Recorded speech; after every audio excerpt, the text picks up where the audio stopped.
C'est le moment de quitter mon cheval Lazare et de me diriger au cœur du village, car c'est l'histoire de Ploumanac qui m'intéresse.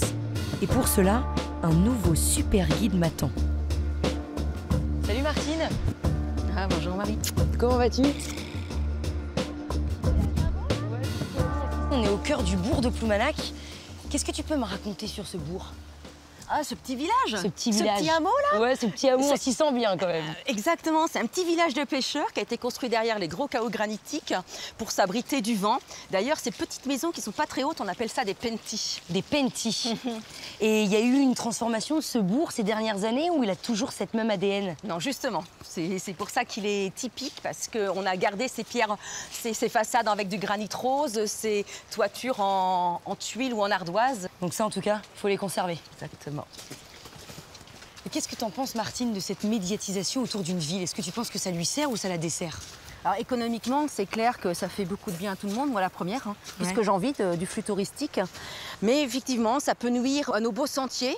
Bien sûr. Qui existent aujourd'hui grâce aux touristes, étonnamment. Aux touristes, Début du XXe siècle, on a le bassin parisien qui arrive ici en train à vapeur, et ils débarquent à Perros-Guirec, qui tombe complètement amoureux. Ernest Renan, un écrivain, fait venir tous ses potes de Paris, philosophes, juristes, etc. Et puis, ils se disent c'est tellement beau qu'il faut vraiment poser une loi, préserver ce littoral. Première loi française, syndicat de protection du littoral. Et grâce à ça, aujourd'hui, on profite de ce magnifique paysage.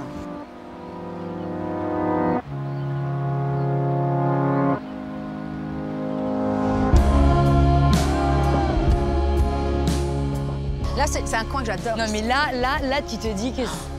Là, vraiment, t'as envie de montrer ce coin à personne, au final. T'as envie de le garder un peu que pour toi, non? Moi, c'est ce que je ressens en ce moment, en tout cas. Ces blocs que tu vois à la marine, ils ont 300 millions d'années. C'est un phénomène géologique incroyable. Tu vois là? C'est du magma, ça, qui vient du centre de la Terre. Ouais. C'est quand même un patrimoine naturel incroyable. C'est les roches les plus vieilles en France. Et je pense qu'il y a énormément de personnes qui se posent la même question. Pourquoi ce granit, il est rose? Alors ce granit, il est rose tout simplement parce que lorsque le magma il arrivait du centre de la Terre, il était chargé, ici, sur 10 km de côte à peu près, il était chargé d'oxyde de fer et de potassium. Et c'est ce qui lui donne ce petit côté orangé saumoné. D'ailleurs, les gens, lorsqu'ils voient ce spectacle là, de roches dans tous les sens et rosé, ils pensent souvent que ça ressemble à du Picasso. C'est une belle comparaison quand même. On peut tomber amoureux, hein. Mais ce tourisme de masse, est-ce que ça n'a pas un impact sur cette roche, sur ce littoral? Bien sûr que si. Tu vois, en plus, on est sur un granit qui a mis du temps à refroidir, un gros grain. Et donc, le gros grain, ça s'effrite plus facilement que des granits très fins. Et puis, la répétition de pieds, plus des bâtons de marche, effectivement, ça érode. Ça contribue à la dégradation de notre paysage. Tu trouves que le tourisme commence à avoir une vraie conscience par rapport à cette préservation? Il y a encore évidemment des comportements consommateurs, ce qu'on appelle le touriste carte postale qui va vouloir grimper tout en haut, là où c'est interdit pour avoir le cliché que personne n'a. Mais cependant, ça devient rare des lieux comme ça, non urbanisés. Ouais, ça devient, voilà. Donc effectivement, il y a une prise de conscience. Ok. Et tu y contribues en tout cas? J'essaye.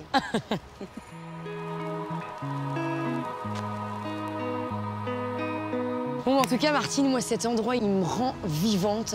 C'est un endroit qui me stimule énormément. Il y a quelque chose d'organique ici. Et je crois qu'on ressent un petit peu la même chose. Ouais, moi, je vivre. Je vivre et c'est ce que j'ai envie de passer aux gens, ces émotions, cet émerveillement, voilà, ce passeur de souvenirs. On en a plein les yeux et c'est ça la vie, c'est des choses simples comme ça.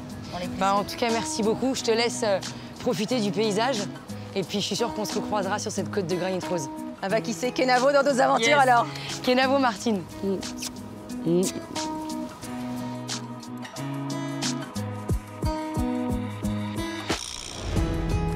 On l'a compris, le titre de village préféré des Français a attiré beaucoup de monde à Ploumanac.